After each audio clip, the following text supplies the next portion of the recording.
Hey everybody, welcome back to another Q&A. We'll call this the holiday edition because it is December 11th, 2023. So it's probably the last one before Christmas, but nonetheless, we do have some good questions. First question today is gaining back lost tissue from prep timeline. If you're losing actual muscle tissue in prep, this is going to happen to some degree, probably, right? So in most cases, varying degrees based on certain variables, genetics, things like that. But it really shouldn't take long to gain back any small amount of tissue that you might have lost from prep. You're going to see a lot of visual difference just from filling out a lot of those glycogen and intramuscular triglyceride stores and fluid and things like that. Even though you should be filling out for the show, but you're still going to see some difference from that. And then anything beyond that point shouldn't take too long to come back. Within a couple months, potentially, or less, even in some cases. I mean, tissue regrowth should be relatively quick. Now, with that being said, there's a lot of variables that go into that, right? Like, how well are you executing post-show? What is your training like? What is the environment like? If you're coming out of post-show and you're in this crashed hormone environment, you can't train effectively, it's probably going to take a little bit longer. I think it really depends on the variables there, or I should say the context of the situation, but it should be pretty easy to regain tissue post-show. What should bulking and cutting cycles look like over the course of a year for a female, approximately 20% body fat?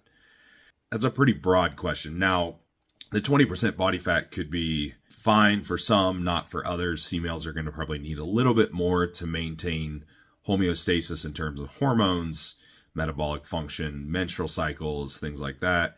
Are they enhanced? Are they not enhanced? I mean, all those things matter. There are a couple things that are going to kind of stop your growth cycle or your surplus. One, gaining too much body fat. Two, like losing insulin sensitivity, inflammation. Three, potentially GI distress, not being able to consume food and partition effectively. So those are really the things that are going to limit you. So the question would be, how good are you set up prior and how quickly are you going? Because if you were in a ridiculously small surplus, and you were set up well, you could probably go for a year without any deficit, right? Or needing a deficit again. But how large is that surplus?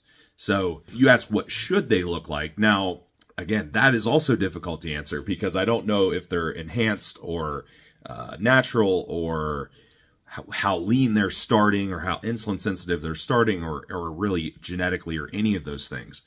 So that I would try to extend the phase out as long as we can without accumulating too much unnecessary body fat and getting too far away from that homeostatic set point. But beyond that, it's difficult to say. Realistically, and if I'm just talking like completely broad in terms of what's an average, you might get 1 to 2 growth phases, maybe 3, depending on how it's set up in the length in that span of time. It's probably going to be more towards the 1 side, maybe 2 for most people. But again, I don't know any of those other variables, so that's pretty difficult to answer.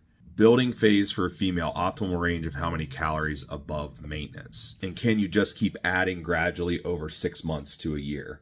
So two questions, or that's 3. 2 questions there. Can you keep adding? The answer would be yes, as long as you don't run into any of those obstacles that I mentioned on the last question. How large is the surplus? So that goes into the first question. Muscle accrual is only going to happen so quick. What is the hormone environment? That's one thing. Genetically, that's another thing. Like how far into your training, what's your training age or training experience? Like how much muscle have you gained over baseline?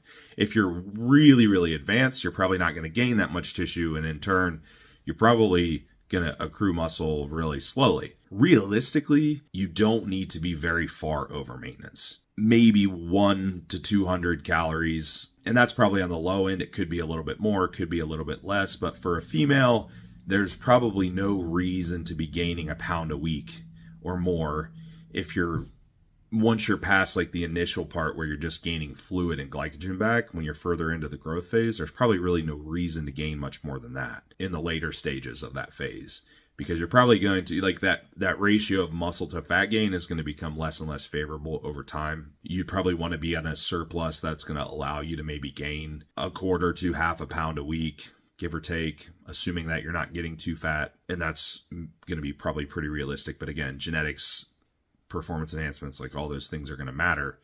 But that's just talking and, speaking in generalities. Do you recommend use of ceylon? I'm not sure if I'm saying that right. Versus cassia cinnamon, potential liver impact. So the ceylon, and again, I don't know if I'm pronouncing that right, is probably going to be my choice if I'm using it as a glucose disposal agent.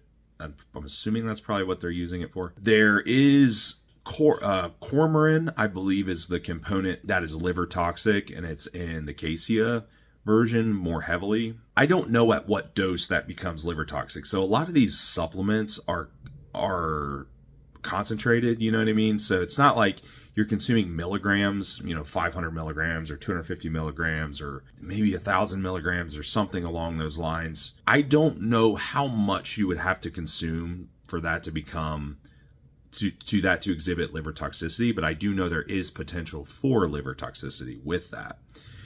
Now, if I'm thinking about cinnamon use as a condiment or a spice, we're not using very much.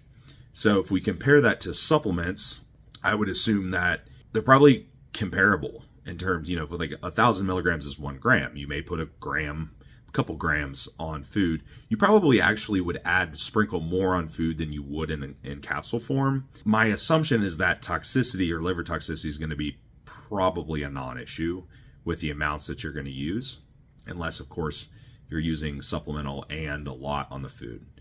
I would stick to that form primarily if I'm going to choose between the two. Would you suggest HRT for a 20-year-old female missing period for 2 years to protect bone health? 20 is really young for HRT, and there's a lot of things to consider there. At 20, you really don't have much life experience. You probably don't have a whole lot of thought on things like family planning and what that's going to look like, or fertility concerns later on, so on and so forth. You maybe are bodybuilding. I don't know if this is a bodybuilder or a lifestyle client or person, but if you are a competitor, you may not even be competing at 25. So the biggest thing here is just regretting a decision that you make at 20 that has a huge impact on all of those other outcomes later on because you're very young. Missing a period for 2 years is substantial, but not uncommon. I've seen plenty of women in their early 20s that have had multiple years of missing periods and can get them back. Not always, but a lot of the time. So without any context, it's difficult to comment on that part of it, but I would say that I would want to know why the period's missing. Is this something that can be returned to normal? What are the thoughts and views on some of those other things that I mentioned? Because that is a huge decision at a young age. So for me personally, if I'm coaching this individual, I'm going to try to avoid that as much as possible and exhaust every other possible variable that I can before going that route. Because that is not something that's probably going to be super wise at that age for a number of reasons. Last question, I think. Sternum discomfort while doing dips. Is that common, and how to overcome? Common to some extent. So for one, is think about the mechanics of the exercise and also think about your structure. So a lot of it, in my experience, just has to do with setup. It has to do with width of grip and has to do with elbow position. Depending on what kind of dips you're doing, right, that's going to make a difference, because generally with something that's a little more like pec focused or pec minor focused, you might be using a slightly wider grip. You might be leaning forward a little bit, perhaps, versus a more narrow grip, elbows tucked for more tricep focus. Like setup is going to be probably the biggest variable here. So there should be a way to set this up to avoid that pain. Now, with that being said, it isn't uncommon to feel those sternal fibers really being pulled during that movement. I know I feel that no matter what the setup is. It's not a pain in the sense that it's like a deep bone pain, but it's definitely like a pain in those sternal fibers that you'll notice in that pec setup, or I'm sorry, in that dip setup, if I'm doing, especially if I'm doing them more pec focused. So I don't think it's uncommon necessarily. And a lot of that's probably just the fibers and the location of the fibers and it's how you're feeling it. It's a lot different. It's a lot different feeling than when you're doing a press where, you know, your wider elbow angle, you know, kind of out here in this motion, right? So not uncommon. Work on the setup. I probably wouldn't be overly concerned with it unless you're hearing like pops or cracks or something like that. But other than that, it's probably a non-issue. So that is it for today. Thank you everyone for the questions, and I hope everyone has a great holiday. I'll talk to you all next time.